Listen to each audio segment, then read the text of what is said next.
কি বলে কি হয় এই মাছকে খাওয়ানো হবে নাকি ইঁদুরে বাচ্চা ঘরে বাচ্চা মারা গেছে না আচ্ছা মারা সমস্যা নেই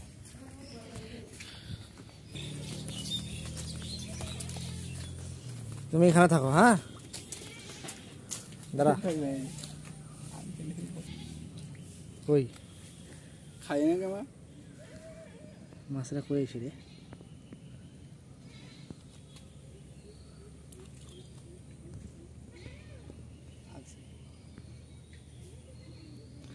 কই আসে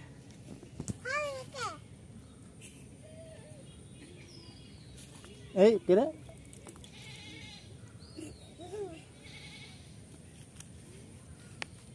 কই খাই কই খায়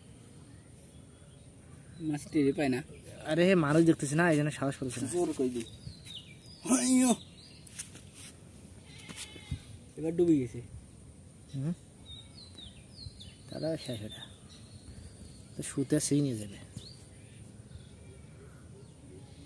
ওই আছে তো এলাম তুই একটা কাজ কর তুই বান্ধি এই যা থতো বান্ধ না আছে ও ও পানি খায় এখন ডুবে গেছে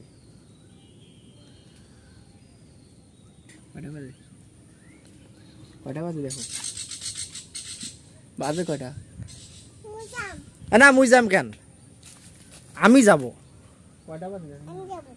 হ্যাঁ কয়টা বাজে কয়টা বাজে মানা দাঁড়াও